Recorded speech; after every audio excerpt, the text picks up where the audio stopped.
ভাইজাগ ম্যাচে দক্ষিণ আফ্রিকাকে হারালো ভারত। দক্ষিণ আফ্রিকাকে 9 উইকেটে হারালো ভারত। 2-1 ব্যবধানে ওয়ানডে সিরিজ জয় ভারতে।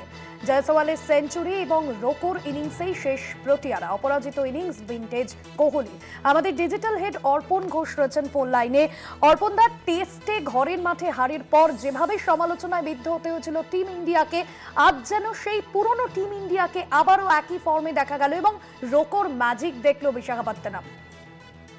একদম ভাস্বতী, তুমি যেটা বলেছো কার্যত বলা যেতে পারে যে লাল বলের বদলা সাদা বলে নিল টিম ইন্ডিয়া এবং আবারও বুঝিয়ে দিল যে রোকো ভারতীয় দলের জন্য কতটা গুরুত্বপূর্ণ। তুমি যদি বিরাট কোহলির 3টে ম্যাচ দেখো, 3টে ওয়ানডে ম্যাচ, প্রথমে 135, তারপরে 102 এবং আজকে 65 রানের নট আউট, অর্থাৎ 2টি সেঞ্চুরি এবং 1টি হাফ সেঞ্চুরি। অসাধারণ, মানে স্বপ্নের ফর্মে ব্যাট করছেন বিরাট কোহলি।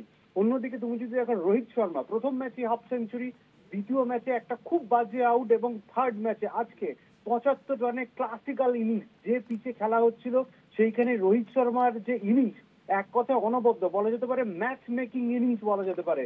সব মিলিয়ে রোকো ভারতীয় দলের জন্য কতটা গুরুত্বপূর্ণ সেটা এই সিরিজে কিন্তু আবারও প্রমাণ করে দেওয়া হয়েছে। এবং যে কথাটা বারবার উঠছিল যে 2027 বিশ্বকাপে আদৌ কি রোকোকে দেখা যাবে, অন্তত এই সিরিজের পর এই প্রশ্নটা আর থাকলো না। এবার আসা যাক ভারতীয় দলের পারফরমেন্স এবং দক্ষিণ আফ্রিকা সিরিজ। দক্ষিণ আফ্রিকা সিরিজে টেস্টে 2-0 হোয়াইট ওয়াশ, তারপরে কিন্তু 2-1 ওয়ানডে সিরিজ জয় করলো ভারত। এরপরে কিন্তু টি-20 সিরিজ রয়েছে। যে এবার ওয়ানডেতে যে খেলাটা হয়েছে সেখানে বারবার যেটা ভুগতে হয়েছে, 358 রান করেও ভারতকে হারতে হয়েছে, অর্থাৎ বোলিং এর জন্য হারতে হয়েছে। আজকে যদিও টস ফ্যাক্টর হয়নি, কারণ 20টা ম্যাচের পর কেএল রাহুল অধিনায়ক হিসেবে টস জিতেছেন এবং তারপরেই বোলিং এর সিদ্ধান্ত দক্ষিণ আফ্রিকায় ব্যাট করতে পাঠানো এবং 270 রানে ইনিংস শেষ এবং 271 রান কার্যত হেলায় উঠিয়ে তুলে নিয়েছে টিম ইন্ডিয়া এবং 9 উইকেটে দক্ষিণ আফ্রিকাকে হারিয়েছে। কিন্তু প্রসিদ্ধ কৃষ্ণা এবং হর্ষিত রানার মতো বোলার দিয়ে এই ওয়ানডে ম্যাচ বা ওয়ানডে এগিয়ে নিয়ে যাওয়া সম্ভব নয়। সেখানে বারবার প্রশ্ন উঠছে যে মোহাম্মদ শামি চূড়ান্ত ফর্মে ঘরোয়া ক্রিকেটে, আকাশদ্বীপের মতো বোলার রয়েছে, তাদেরকে ফিরিয়ে আনতে হবে। যদিও টেস্ট সিরিজের পর জসপ্রীত বুমরা এবং মোহাম্মদ সিরিজকে বিশ্রাম দেওয়া হয়েছিল, কিন্তু এবার প্রশ্ন উঠছে মোহাম্মদ শামিকে ফেরাতে হবে। কারণ 2023 বিশ্বকাপে মোহাম্মদ শামি যে বোলিং করেছিল, 2027 বিশ্বকাপে কিন্তু সেই মোহাম্মদ শামির ধার ভার থাকা উচিত। এবং আবারও কিন্তু ভারতীয় দলে মোহাম্মদ শামি, আকাশদ্বীপ, রিপ্লেসমেন্ট যেগুলো জসপ্রীত বুমরা, মোহাম্মদ সিরাজকে রাখতে হবে। অর্শদীপ আজকে ভালো বোলিং করেছেন। সব মিলিয়ে বলা যেতে পারে ভারতীয় বোলিংকে আরো মজবুত হতে হবে। আজকে একটা চেঞ্জ হয়েছিল ভারতীয় শিবিরে, ওয়াশিংটন সুন্দরের জায়গায় তিলক বর্মা। কিন্তু যে বিষয়, এই যে বারবার চেঞ্জেস সেটা বন্ধ করতে হবে। গম্ভীরকে বুঝতে হবে একটা স্ট্যান্ড বাই টিম তৈরি করতে হবে যেটা 2027 বিশ্বকাপে খেলবে।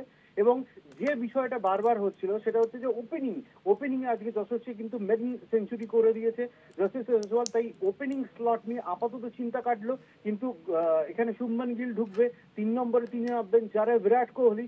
সব মিলিয়ে টিম কম্বিনেশন ঠিক রাখতে হবে। এবার কাদেরকে খেলাবো 2027-এর রোড ম্যাপ রেডি করে এবার পুরোপুরি ভাবে টিম করতে হবে। এই পরীক্ষা নিরীক্ষাটা কিন্তু এবার শেষ করতে হবে, না হলে কিন্তু আবারও টেস্টের মতো ফল ভুগতে হবে।